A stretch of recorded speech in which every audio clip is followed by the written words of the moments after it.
Hindi lamang po yung hair strands ang nag-match, pati na rin po yung blood stain po, particularly doon sa green and gray sponge na nakita po doon ay nag-match nga po doon sa DNA profile po ng magulang po niya.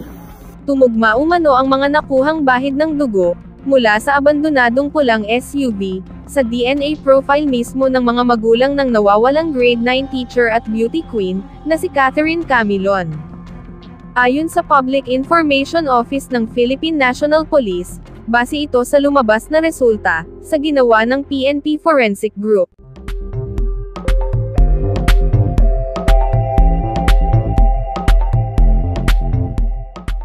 Una nang naiulat na tumugma umano ang mga hair strands na natagpuan sa sasakyan sa DNA samples ng pamilya Camilon.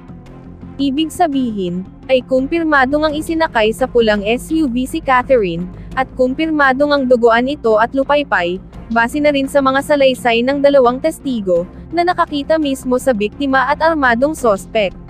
Sa kanilang pamilya ay nananalangin pa rin po tayo na buhay pa rin po si Miss Catherine Camilon, bagamat na matagal na nga po ito, yung habang tumatagal yung luminipis na rin po yung tsansa na siya ay buhay. Para sa mga magulang, because this would somehow confirm na si Catherine, hindi lamang po ito yung hair strand, pati nga po yung blood stain ay nagmatch po sa DNA profile nila, which according to forensic ay ang probability o percentage po ay 99.99% po.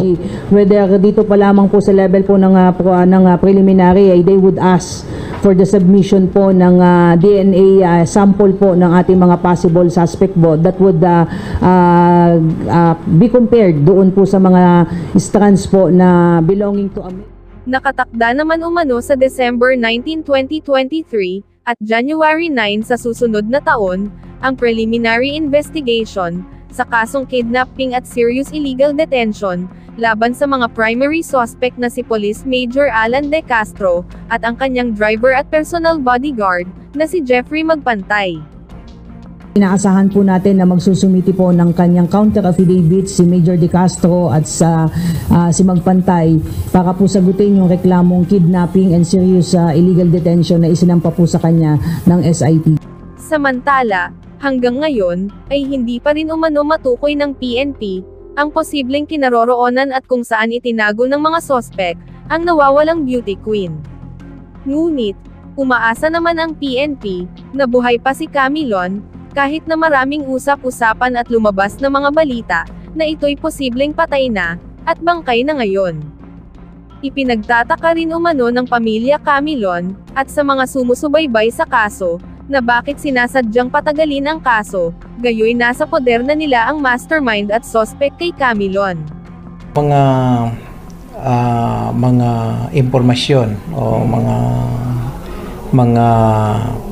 nakalap na mga ebidensya, medyo mabigat po yung kanyang hinaharap na mga asunto. Kaya posible siya na ma-dismiss sa trabaho kung mapatunayan na itong offense na to ay ginagawa.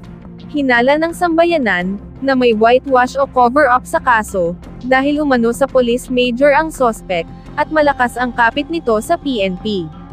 Hanggang ngayon, ay patuloy pa rin umanong nasa kustodiya ng PNP si Police Major Alan De Castro, subalit malaya pa rin itong nakakagamit ng cellphone, bagay na inireklamo ng pamilya Camilon, sapagkat posibleng may contact ito sa nawawalang driver na si Magpantay, na posibleng bumitbit sa biktima sa kinalalagyan nito.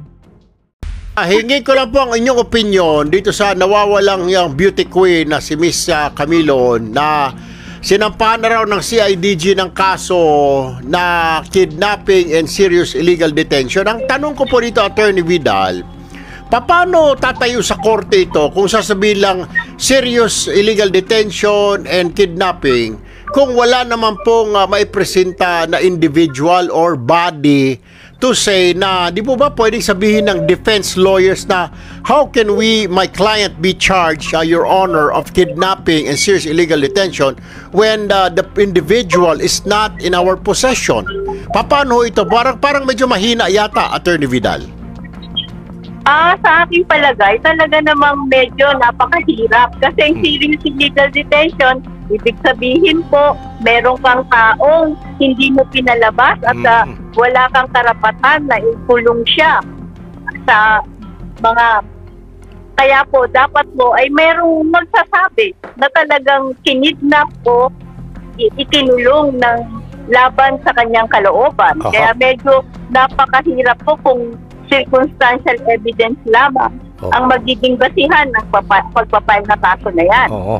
So dapat ho, may proof of life, ika nga, na talagang kinidnap siya or illegally Oo. detained. Tama ho At ba? saka siya magsasabi, Congressman, na na talagang ako ay kinidnap Yun. at wala siyang karapatan na ikulong ako. Yun. So, Para rin pong sa kidnapping. so ibig sabihin nito, attorney, these charges will not stand in court against the suspect, against the policeman who is the boyfriend and two other associates. So medyo mahirap tumindig sa korte ito. Opo, mahirap pong tumindig sa korte kasi hindi po natin pwedeng pangunahan ng korte. Ngunit ang masasabi ko lang po ay ang file po kasi ng kaso sa ating batas ay probable cause lamang sa prosecutor's office. Ano po ba yung probable cause? Kung there is a reasonable reason or there is a reasonable reason na ang tao na kina-charge mo ay baka siya ay may ginawang crime. Yun po ang probable cause sa ating batas. Kaya pwede pong magsampa po ng kaso. Pwede pong umakyat ang kaso. Ngunit nasa korte na lang po kung paglabas nila ng ebidensya, ang korte na ang magsasabi na hindi guilty or not guilty. Pero sa ngayon po ay pwede pong masampahan yan ng kaso dahil probable cause nga lang po ang ating But what I'm saying, Attorney Alice, medyo mahina. It's not airtight yung kaso laban doon sa mga suspect, allegedly the boyfriend who is a cop and two others, because of course the court will say, the judge will ask the prosecutors, di ba, paano nyo nasabi na nasa kustodiya nila, nasa kanila yung victim? Sasabihin ng defense lawyer, wala ba ebidensya ba kayo? Ang nasabi lang hearsay na sumakay sa kotse, duguan, transfer. Di po ba, Attorney Alice? So parang medyo mahina. Tama po yun. Kaya lang po, baka po may DNA exam na ilabas. O kaya, kung pa DNA, kung sa bahay o sa lugar na pinagtulungan ay merong